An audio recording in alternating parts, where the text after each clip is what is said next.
You're listening to the Southern Gospel News Podcast, the most listened to gospel music podcast in the world, with your hosts, Darren Sutherland, Southern Gospel Hall of Famer Arthur Rice, and I'm Daniel Britt from Homecoming Radio. Now, sit back and relax as you listen to SGNP. Welcome to the Southern Gospel News Podcast. Hi there, I'm Daniel Britt with Darren Sutherland and Arthur Rice, SGMA Hall of Fame president. By the way, we've got a big show today. We've been excited about this guest and welcoming him on, and we'll get to that in just a moment. Guys, it's good to can I say this? I know we're a podcast, but for those watching by way of television, it's good to see you all in the same screen this time. You know, I'm not on the road this week. Arthur's not in meetings this week. And Daniel, you're just always in the studio, man. I'm just old faithful in this place, yeah. Does Gaither have you chained to that studio, man? Is he that hard to work for? He told me one time he was a perfectionist. You know, how much time you spend in that studio? I remember when he told you that. And you know what? I think we produce about 11 homecoming radio shows every week. And so it's a lot, but no, I get it. I was out at a swim meet last night for about 6 hours, believe it or not, standing poolside. I think I saw more of that pool than I ever wanted to see, but you know. Arthur, are you in the office? What's that? Arthur's in the office, it looks like. Yeah. He was actually at a pool last week too. Me and him was texting back and forth, Arthur, when you did that Southern Gospel Hall of Fame show on YouTube. TV, you were actually at a pool that night. So. That's true, yeah. Did you ever get a hold of Jason Clark, by the way? Arthur? No. No? Well, maybe I'll do a shout-out because I know him and Kelly yes, I all did. time. Yes, I did. Okay, good. Yes, I take it back. Sorry. Good. Yes, I forgot what I said. Are you getting that old? Yeah. Are you getting like Ray Dean? Are you getting old, Arthur? Is that what it is? I kind of sent a secret message to him to make sure that Kelly was watching. There you go. I didn't want her to miss. Right. Well, you know, when that show was on, you know, I'm real good friends with Todd, and I called Todd and I said, "Hey, man, are you watching?" And he says, "Watching what?" And I said, "Don't tell me." And I said, "Is Kelly going to get in tonight? Because this is before y'all announced." Mm-hmm. And folks, Arthur did not tell Daniel and I who was getting in the Hall of Fame. We didn't tell anybody. Didn't tell anybody. So I said to Todd, I said, "Are you watching the Hall of Fame show?" And he says, "Yeah." I said, "Well, good. That means Kelly's getting in." Because I knew Todd wouldn't be watching unless Kelly was getting in. So, you know, I can give Todd a hard time like that. He's my buddy. Man, Daniel, I'm excited today for the guest we have coming on. Because I'm going to say this before we ever introduce him. Okay? Yeah, go for it. Had not the Lord had other plans, and had we placed secular plans in place, this trio of family members, without a doubt, would be the pinnacle of gospel music in 2024 with their unique style, voices, songs, stage presence. Oh, yeah. And I will say this in a positive manner. They have a sister with a freakish voice that you can compare to Whitney Houston, David Phelps, Elton John. That is just, for lack of a better word, sinister good, okay? It is just remarkable what their sister can do. And we'll get into that talking to Tim Greene, how it was to have a little sister that could out-sing everybody in the house. But yet she had a brother that you could tell was an edifier in Tim and a builder-up of people, and another brother in the late Tony who was probably one of the greatest promoters that this business has ever seen at a young age. And there's a lot to talk about. Yeah. Tim Greene with the Greenes is going to be with us in just a second. Daniel, what's your best memory of the Greenes? I mean, you were young when the Greenes were at their pinnacle.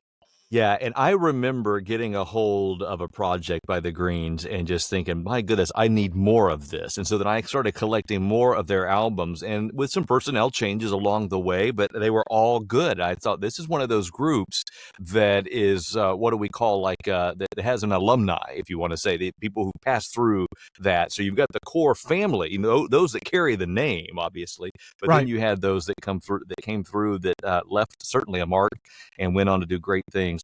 I have to say, I come from my mother's side of the family. They're Greens, but they don't have the E on the end of their name, so there is a difference.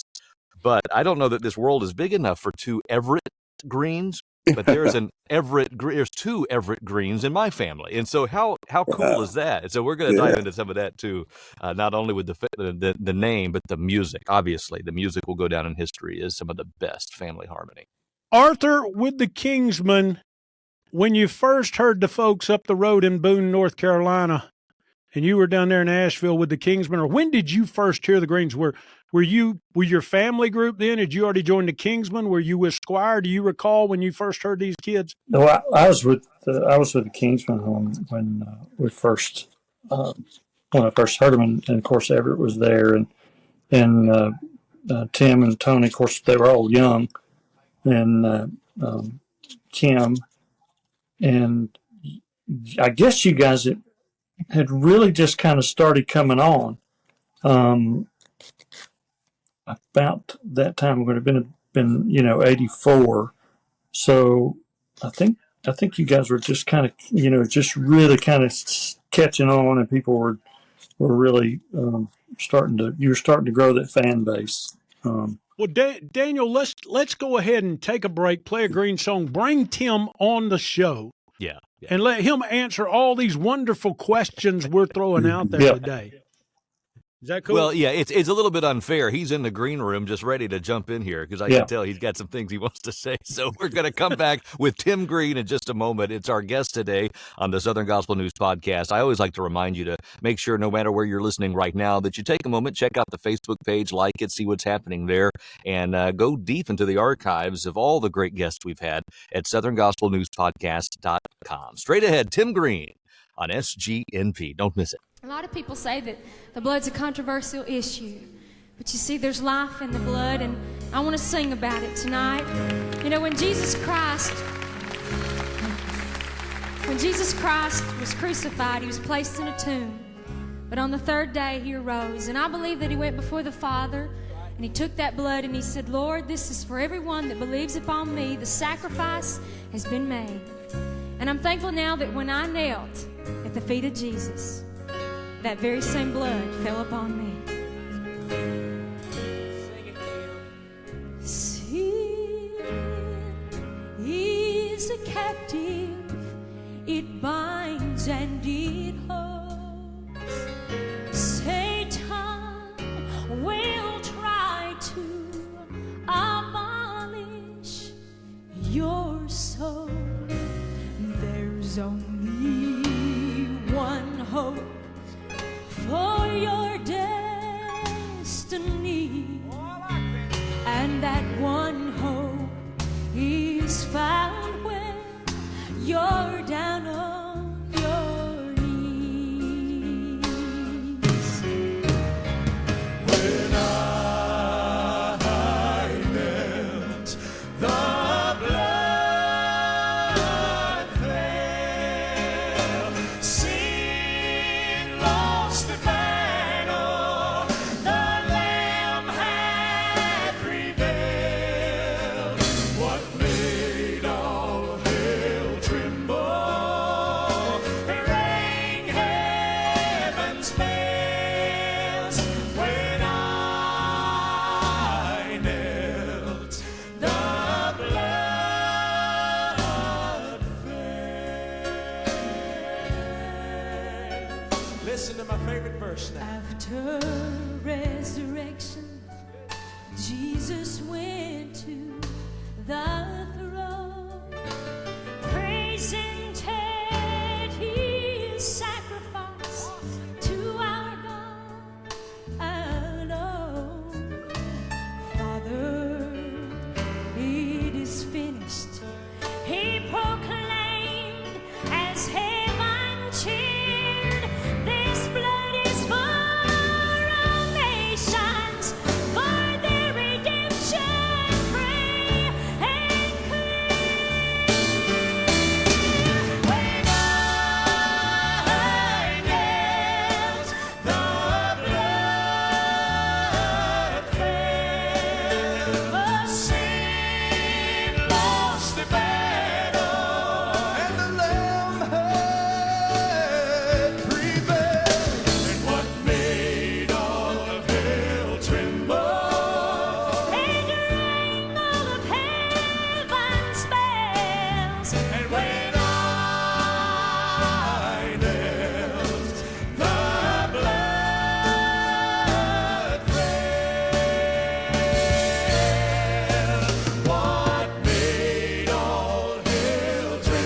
Southern Gospel News Podcast back here. Daniel Britt with Arthur Rice and Darren Sutherland. And we are so thrilled to have this guest on today, Darren. Tell me, you asked the questions earlier to me and to Arthur about our earliest memory. What about you?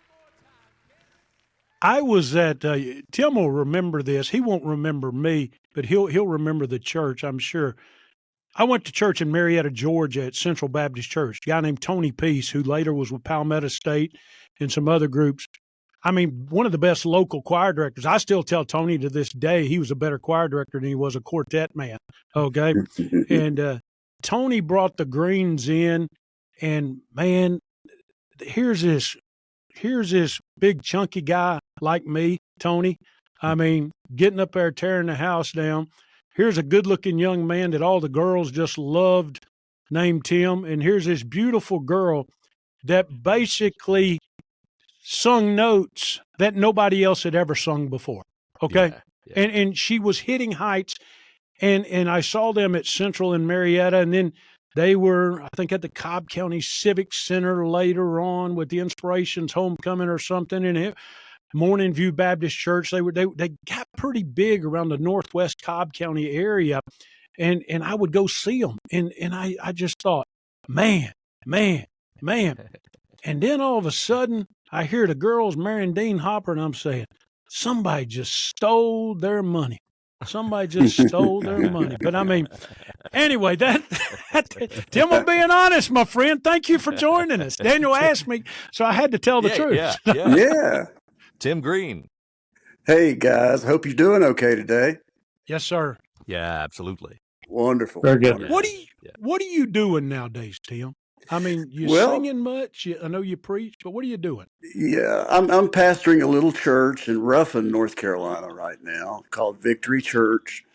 And we have a praise team that does a lot of the Greene songs.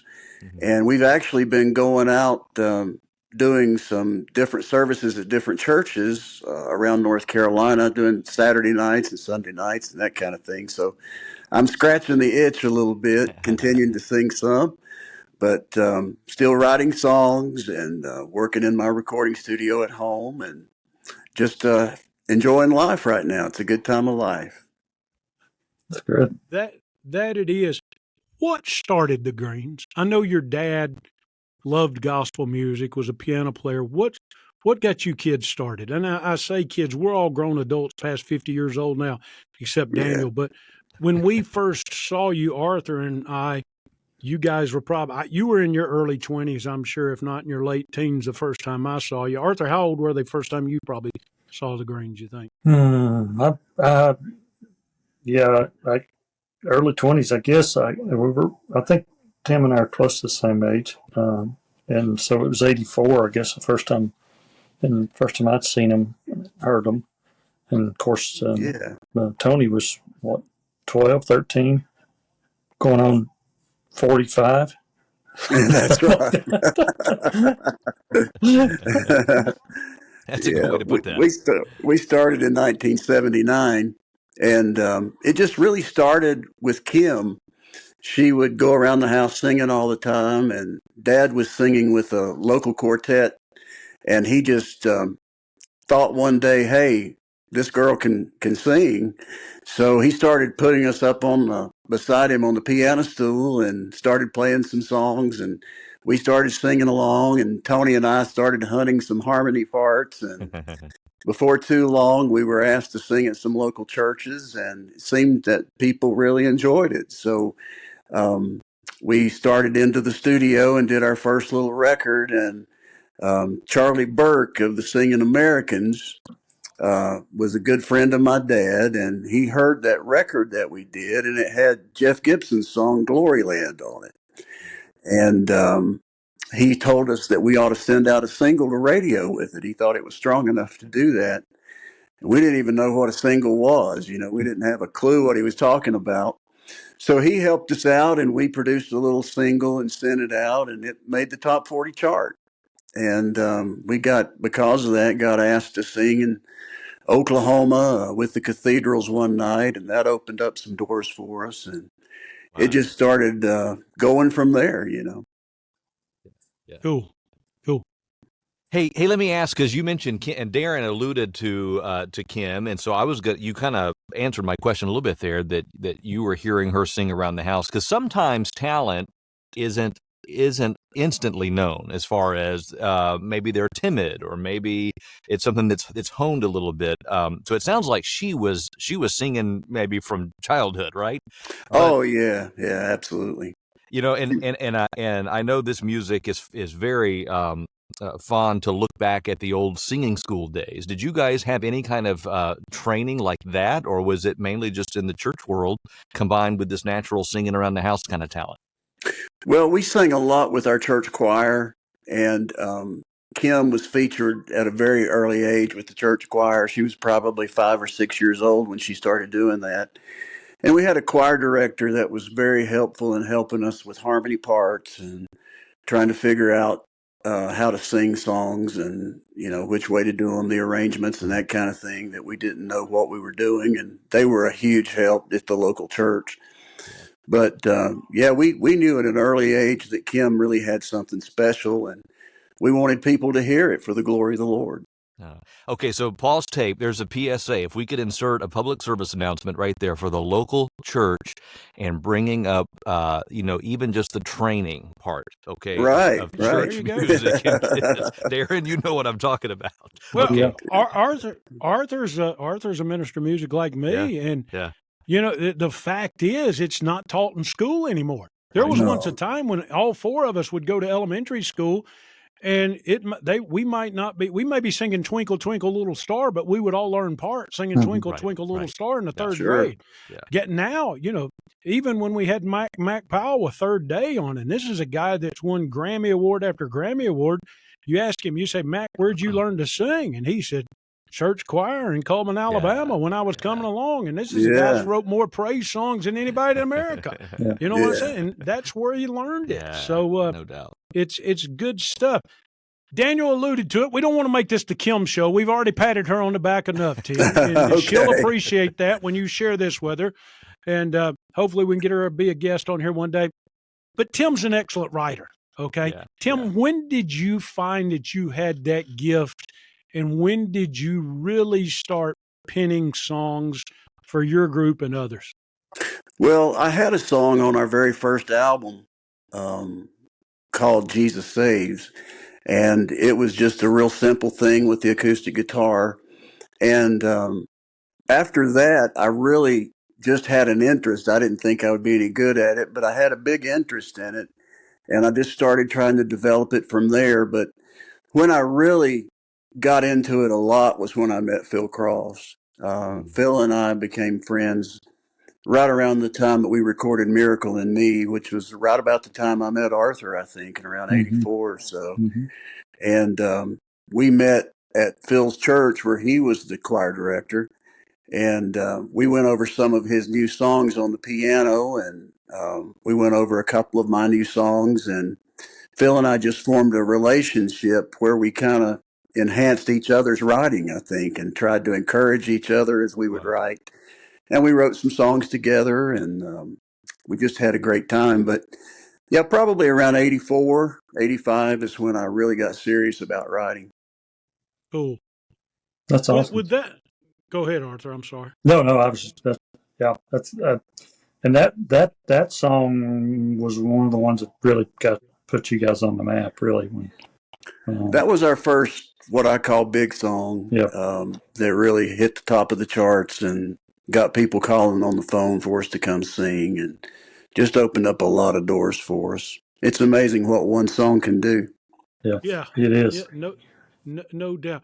Arthur, let me ask you this before we move over and talk Mhm. about something else with Tim.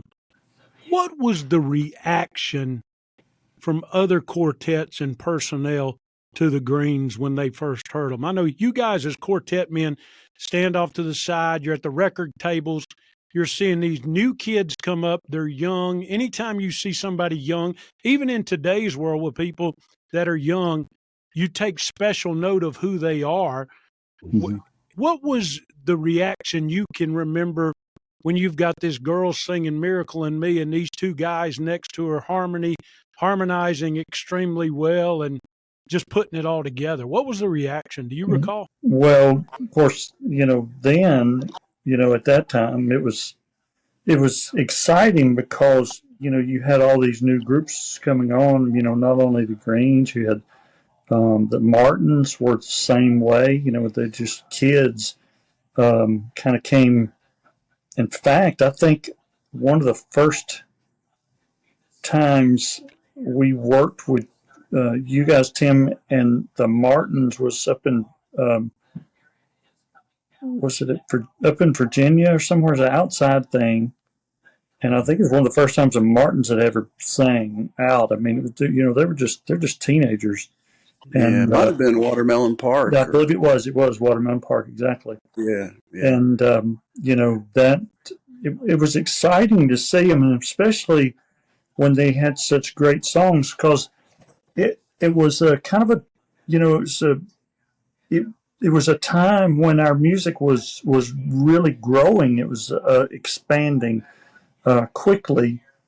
Not only it was a day before really tracks came along, so you kind of had you had musicians, you had the bands. It was a kind of a different time, and you could see all the talent, and it wasn't just vocal driven. I mean, you had, musicians and young musicians, and a lot of times that's kind of where a lot of the musicians kind of got their start moving up to, to some of the bigger groups, was kind of coming from these family groups and coming out of these churches and that sort of thing, which you don't have anymore. It's like, it's like me. I've been looking for, a couple of musicians, and they're just not available. I mean, they're just not, but, when I was a kid, you could shake a tree and you'd have 5 bass players fall out of it. And, Oh yeah. you know what I mean? And Yeah. they could play, and, not only play bass guitar, they could play guitar, they could play piano, they could play, they were just so talented. And now you can't, you just can't find anything. I mean, Right. it really is sad. It really is sad. Yeah. It's very true. Yeah.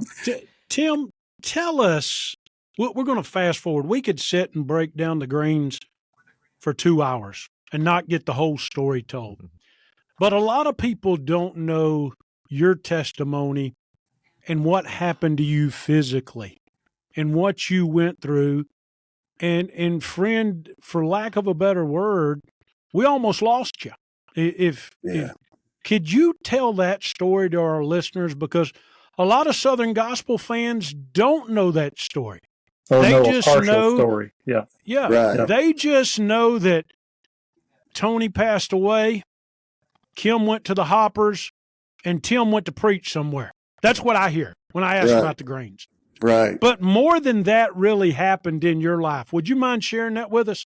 Well, I could take all day to tell you some of the things that happened, but try to make it as short as possible here. In 1999, we were having our homecoming singing in Boone, which was a yearly thing that we did outside, and it was always a pinnacle weekend for us. And the following week, when that was over, I started getting these terrible headaches, and couldn't figure out what was going on. They just got worse and worse, and I kept going to doctor after doctor trying to figure out what was going on. And finally, I got to the place where I could hardly get out of bed.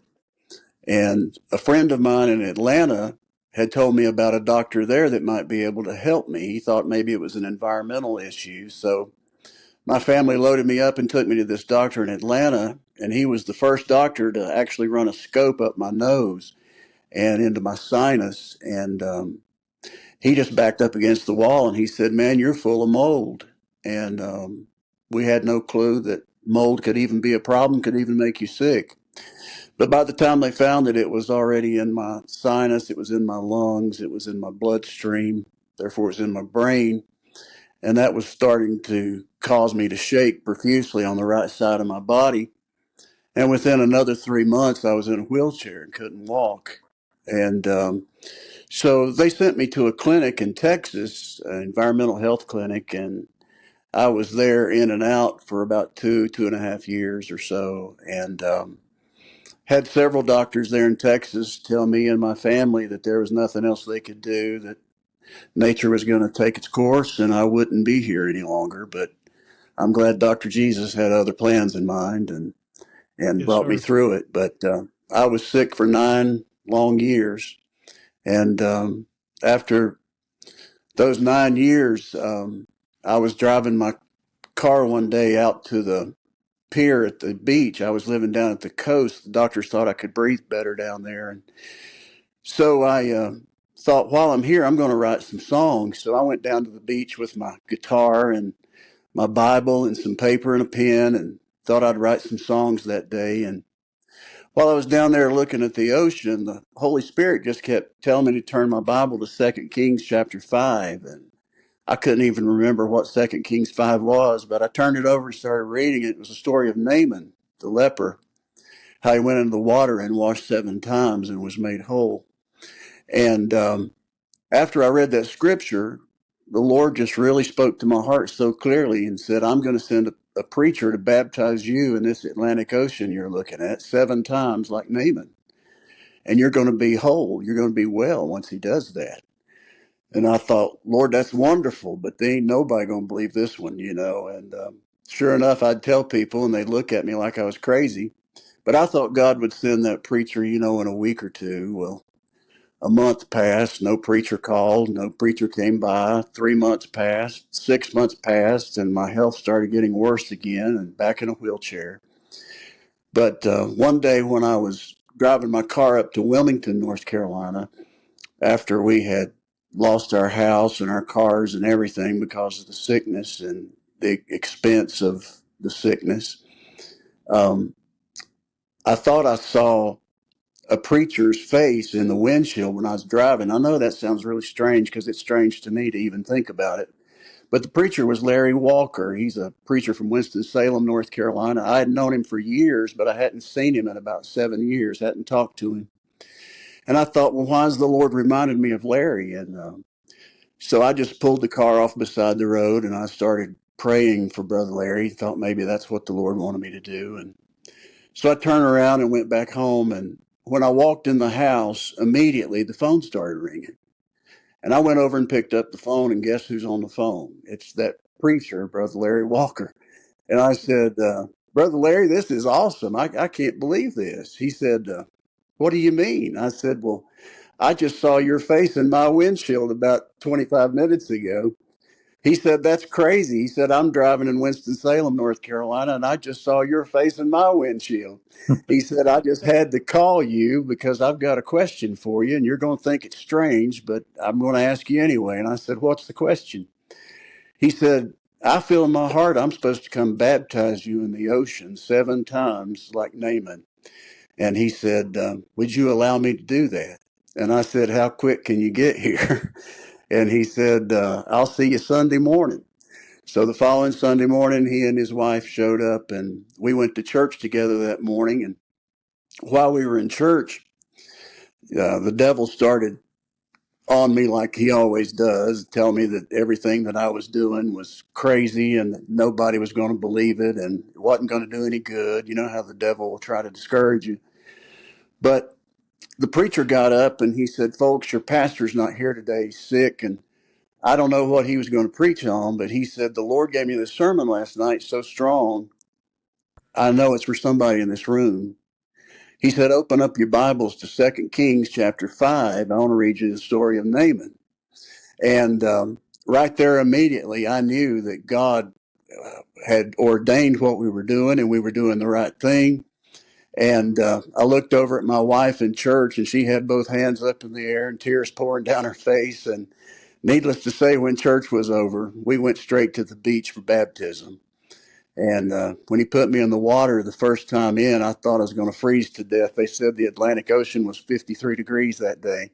It felt like 35, but it was really cold. But about the fourth time when he dipped me in the water, it started feeling like bath water. And the seventh time when he baptized me, I was hot all over.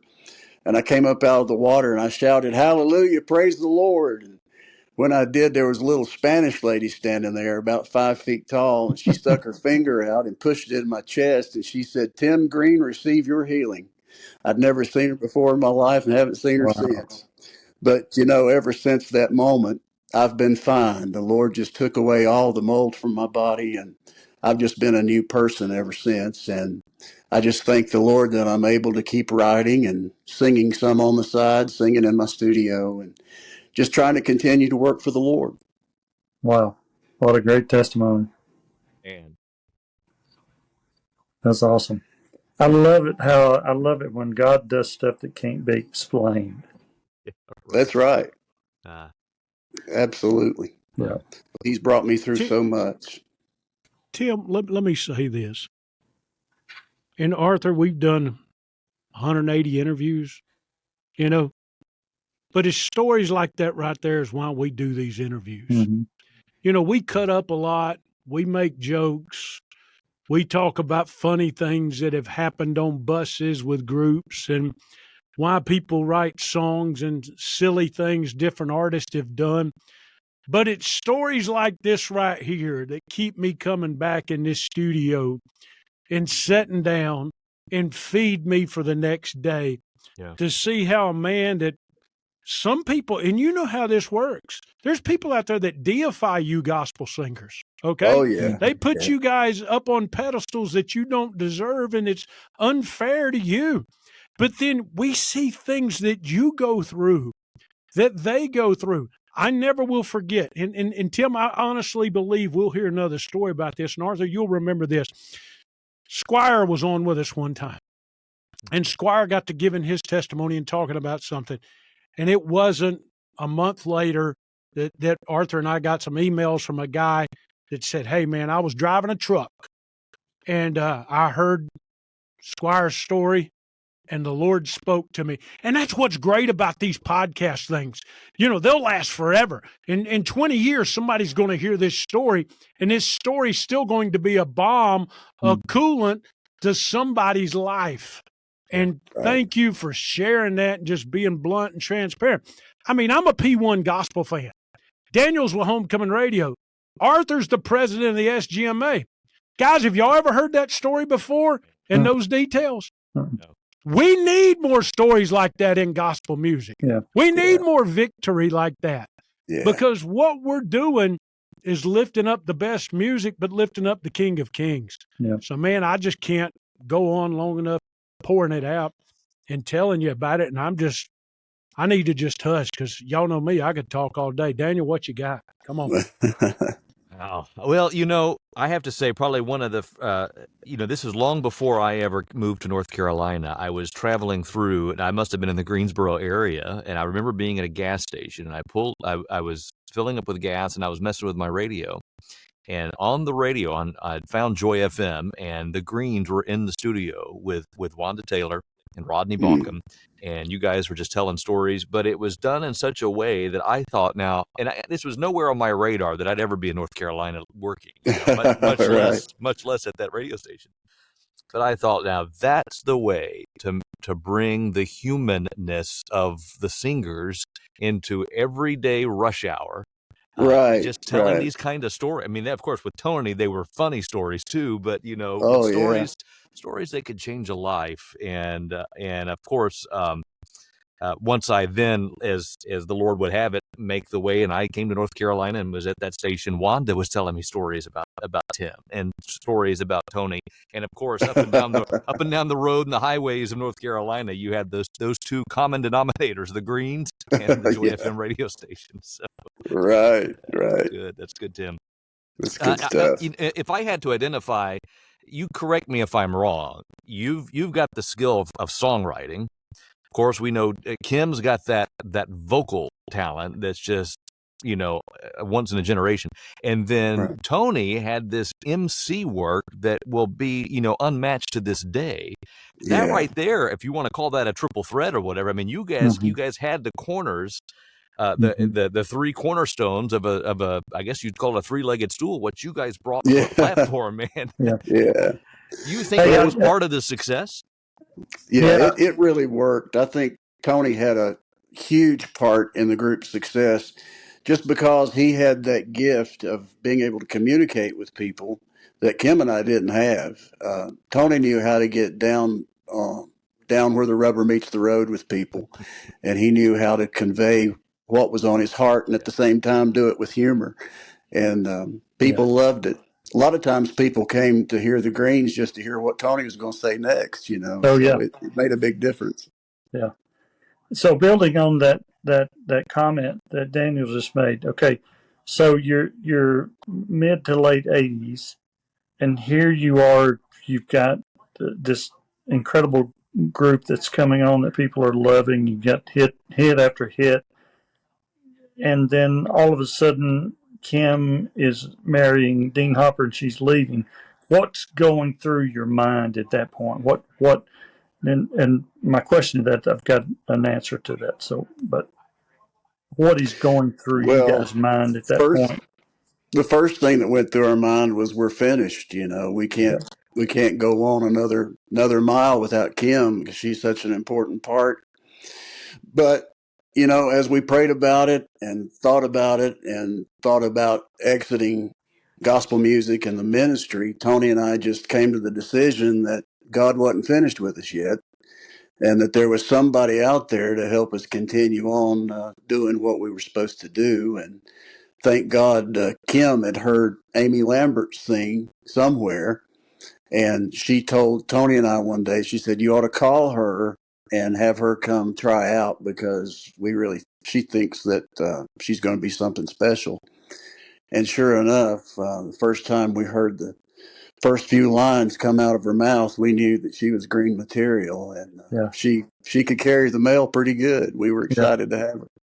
Well, the reason for my question on that was that, that you guys introduced so many incredible female singers, some of the best sopranos that ever came through gospel music. You guys gave them their first start and first steps to get going, and that in itself is something that God had to do, because that's exactly what you said is exactly how we feel when something like that comes along. Is you go, well, throw up your hands, it's over. Let's go back to the house. It was fun Yeah, while it lasted, yeah, and this is it. Um, but that's awesome. That's great. yeah. Kim was really impactful in helping us find Amy Lambert, and then she helped us find Melina Parks. And then she also helped us find Taranda. Yeah, Taranda was singing at a fair in Florida where the Hoppers were singing, and she heard Taranda in a competition of some type at a fair. Miranda And Kaiser, right?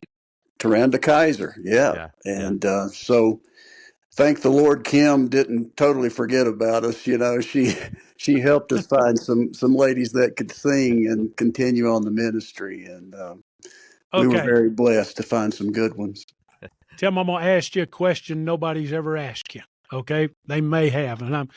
So I dealt with Tony in the business side and the advertising. And I used to tell him all the time, I said, dude, you need to quit this Gupton Jones funeral director mess. You need to be an you need to be an advertising guy like me. Okay.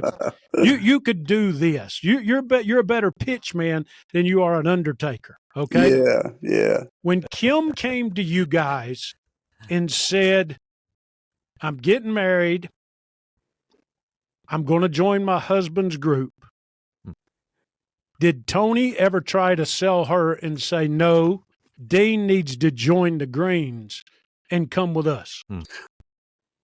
Oh, absolutely. Be honest. Tony Now, this was is the only very time you've vocal ever been about asked that. this. And Was I've Dean never been ever? asked that question before, but Yeah. oh yeah, we thought, hey, Dean needs to come play the bass for the Greens, you know, or play drums because he could do either one of those Was that very ever well. considered? Yeah, it was talked about, but in the end, we knew biblically the woman's supposed to follow the husband, so we went ahead and caved because we knew it was the right thing. But there, right there at the beginning, there were some discussions about it for sure. Arthur, can you not, in your mind, Daniel, in your mind, because Daniel, you interviewed Tony a number of times. I'll tell you my funny story about interviewing Tony the first time we met. But could you not hear Tony building a sales pitch in his mind to Kim that no, Dean needs to come with us? Because at that time, the Hoppers were a different style of group than what they are right now. I was just fixing to say that at the time that happened, they were really a family group, but it was all built around Connie, and it was a completely different sound. They really didn't have that big soprano. It was built around the men mainly, and the guys, and then when Dean came along, that gave them a little bit extra on the guy side, a little bit younger sound, but it was really built around Connie. And then when Kim came, it really catapulted him into a different arena than they were. And I don't say that to take anything away from the version of the Hoppers pre-Kim. They did a great job at what they were capable of doing. When Kim came along, it really boosted them into a different different era, and they really at that point became really who they are today. Right. It's a different style. Completely. Absolutely. Completely. Just a different style. So I can hear Tony with that argument. I can hear it. Yeah. I can hear it. Yeah. Hey, Tim, we've talked a lot about Kim. We've talked about you. We ain't talked much about your baby brother. Yeah. He was something. Yeah. Where would he be in this industry today had the Lord allowed him to stick around? He's in a better place. There's no doubt about that. Right. But where would we be seeing what do you envision Tony doing with gospel music today? Well, he would still be singing. There's no doubt about that. He loved singing for the Lord more than anything in the world. He loved the funeral home business, and that was always secondary. But he had a love for that, and I'm sure he would still have the funeral home that he put together in Charlotte just 2 years before he passed away. So I'm sure he'd still have that on the side, and I'm positive he'd still be promoting concerts all over the country. Tony loved staying busy, and he always was into something every day of his life, continually on the phone. I thought that phone was just part of him for a long time because he never took it off of his ear, but he was always doing something, and he would still be doing that today. He'd still be singing for the Lord and promoting gospel music any way he could, and he loved promoting the other groups as much as he loved promoting the Greenes. That was one of the greatest joys he had was trying to help other groups get out in front of the people and do what they did for the Lord. I love Tony. There are so many stories we could tell about Tony. If I had to narrow it down to three things, I gotta say, when I first took my wife, we went to New York City, and it blew my mind at the time too, because you would think, well, who do you ask? Who do you get travel tips for New York City, for Times Square, for hotels? Well, for me, it was Tony Greene. Yeah. And I think that surprised a lot of people. But Tony knew his way around, and so he gave me hotel advice. Sure did. He said, get as close to Times Square as you can afford, is what he would say. The other thing was, Darren and I have shared some unique radio experiences, like doing a radio remote poolside at a swimming pool. Yeah, but probably as a tie, one of the most strangest things we've done, but it was glorious, was the grand opening of his funeral home. We did a radio remote. He had a full concert in the little chapel of that funeral home. And when we told our cohorts, hey, we got to go work a funeral home live remote grand opening, they said, who comes to a grand opening of a funeral? But it was packed, and there was legends in the room. You know what I'm saying? Oh, and then the last thing I'll say is when we were getting word that Tony was in his final moments. In fact, I think it was Dean. Dean called the radio station and said, and in fact, announced it, said, Tony's gone. I said, wow. Okay, can we go on the air? And he said, yes. So we went on the air and we announced it. And then about 5 minutes later, he called and said, well, Tony's back. I said, run that by me again. What do you mean he's back? We've already announced it. He's passed. Well, he's sitting up singing. And so we went back on the radio and we said, well, we didn't know if we got the news wrong or what, but Tony's still living, at this moment. And he's surrounded by family and friends and he's singing. And then when he did pass, we had to make a second announcement that he had passed again. And that brings me to the third point, which is kind of long here, but his funeral was something else. We broadcasted that funeral live. That's the only time I've ever put a funeral live on the radio. Right.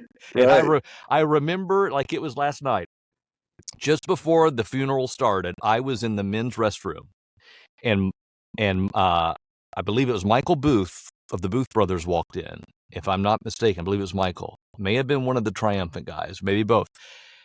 He pulled me aside. I was washing my hands. He said, What is your opinion? We're supposed to sing Elvira in this independent Baptist church live on the radio funeral.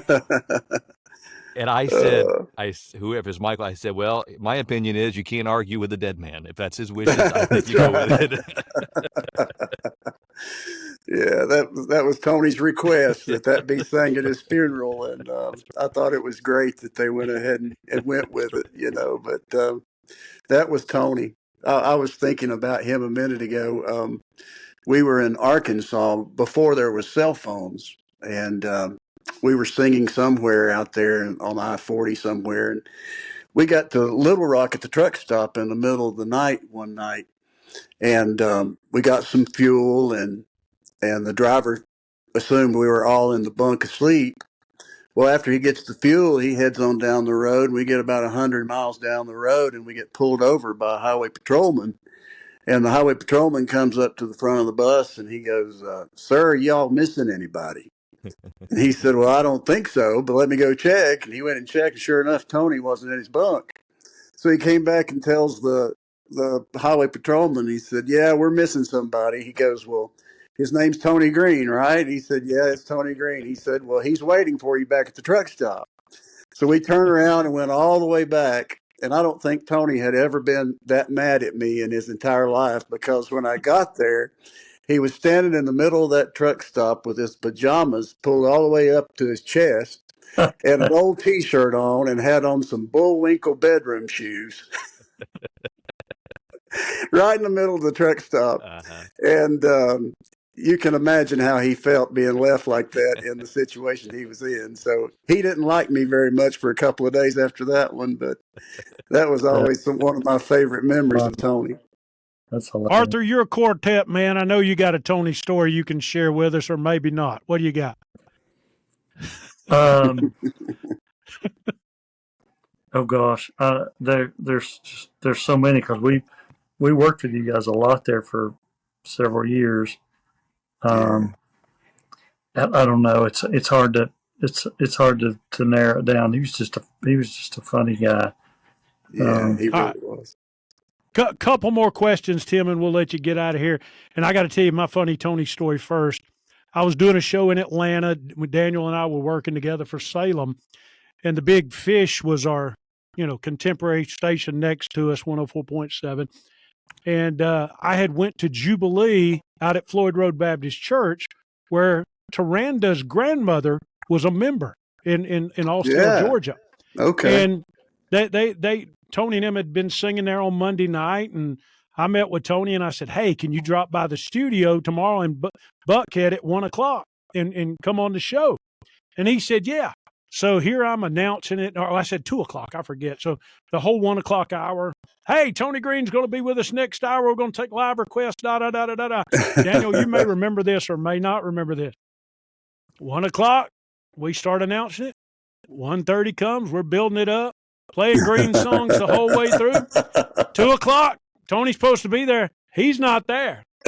So I start doing a countdown live. "Well, folks, Tony Greene told me he was coming in, but Tony's not here. I wonder where he's at." 10 after 2, he's still not here. This is honest to goodness truth, Tim. 2:30, here he comes running in with wet hair and a pair of flip-flops on. Taranda's grandmother called him and said, "These people are going to crucify you if you don't get up out of that radio station." And he came in wet hair and all, but That's great. It was fun. I'm gonna ask you a funny question. Did you beat him up a lot when you were growing up? And I'm gonna tell you why I'm asking that in just a second. Did you make him cry? I don't ever remember beating him up, but I do remember we had been singing about 6 months with our first bus that we had, a little MC5 bus. And Tony was the worst driver in the world. I mean, he could hardly keep the bus in the middle of the road. And I had just gone to him and I said, I'm going to be changing my clothes in the back of the bus here in just a few minutes. And I want you to try to drive smoothly, drive slowly, because I don't want to fall and get hurt back there. And I said, please be careful. Okay, no problem. Well, I get back there and start changing my clothes. And sure enough, he's all over the road, driving at about 20 miles over the speed limit. And I fell over and hit my head. And I went running up to the front of the bus. And of course, he's talking on the phone. And I grabbed the shoe that I had and I threw it at him, not wanting to hit him, but I hit the windshield and broke the windshield out of the bus. Oh, no. So that's brothers for you. That's the real stuff Yeah. right there. That's what happens in real life. But we loved each funny. other tremendously. But we had our moments, that's for sure. You know, when we do shows like this today, Arthur, it reminds me of how faithful God is. It reminds me of how, I mean, Tim, we almost lost Tim. Yeah. We lost Tony. Yeah. You know, they're ace in the hole. Their sister left to go to another group. But God was faithful, and he sent them all on a different path. Mhm. And I look at the world today, and the Lord knew back in 1984 that Tim was going to be pastoring this church in North Carolina. And those people in that church was going to need Tim as a shepherd to lead this flock based on circumstances that he went through. And it just amazes me. I said it at the outside, at the beginning of the show, had the Greenes stayed together, I feel like they would have been as pop. I believe they would have sang on every Gaither show that there was in America. Yeah. Okay. Yeah. I think they would have been as popular as the Cathedrals of the Collinsworth family now had they kept coming out with songs like Miracle in Me and Number One Love and things of that and songs like that. Mm-hmm. But God's got different plans, man. And Tim, thank you for sharing his plans with all of us today. Yeah. Somebody's going to get something out of this. We may never see them till we get to the other side. But, man, it's been a blessing that you were able to come on with us today and tell us all this fun stuff. Man, thank you so much for having me. And it's great to see you guys again. And it's brought back some good memories getting to see you. Yeah. If somebody wants to hear Tim Greene and the Greenes music now in their church, give them a website or something to go plug into, Tim. You know how to do a record pitch. You know, you were raised doing record pitches, man.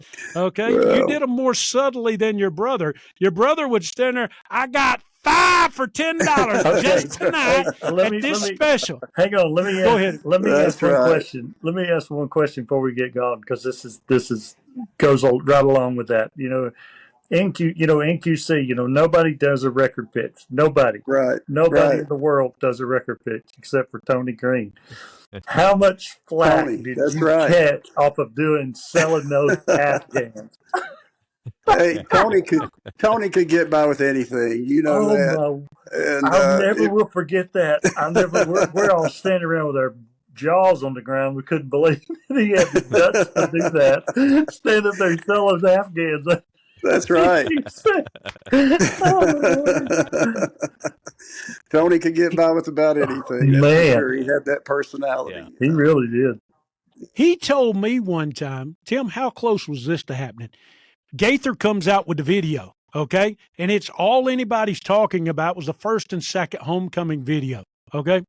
Tony looks at me and says, you know what we're going to do, Darren? I said, what's that, man? And I was running the radio station there in Atlanta. He said, we're coming down there I've been in touch with Charles Stanley's people, and we're going to get a whole group of us and come down there to In Touch Studios, and we're going to create our own little reunion video down there. And I said, man, that's a great idea, because there's some folks that Gaither hadn't included yet. Yeah. But shortly after that, y'all did the Gaither fun stuff and all that. But anyway, Yeah. fun stuff. Yeah, we had some great times, that's for sure. Fun stuff.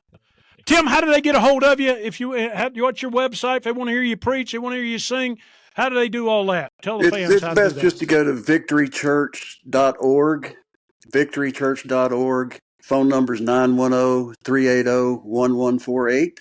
And, of course, all the Greene's music's available on iTunes and Apple Music and all those platforms. So we appreciate everybody continuing to listen to the Greenes. I see a report each week from iTunes, and there's still a few people out there listening to what the Lord gave us over the years, and I appreciate that so much. Man, we could go another hour, and this has been good. This has been good. We're going to close with your favorite Greene song, Tim. If you had to pick one, what song would it be? It would probably be There's a Miracle in Me, just because it's a song that relates to anyone that's ever met the Lord. And it's a song that really catapulted the Greene's ministry into the next level, and it's a song that touches people's hearts. So let's go with that one. There's a Miracle in Me. We just did it in our Arthur, choir what's just a wrong? few weeks ago. There Great you go. song. Arthur, what's wrong with living right anyway? Hey, not one thing. You've been listening to the Southern Gospel News Podcast. For Arthur Rice and Darren Sutherland, I'm Daniel Britt, and our thanks again today to Tim Greene for being part of this show, and we'll see you next time. Oh, miracle has caught my eyes, to cause my heart to see. But by faith I now can realize there's a miracle in you. And I've never seen the thousands fail, or the blinded to see. I have never watched him raise the dead, but I know when he lifted me, there's a wonder right before my eyes close enough to see. In my heart is where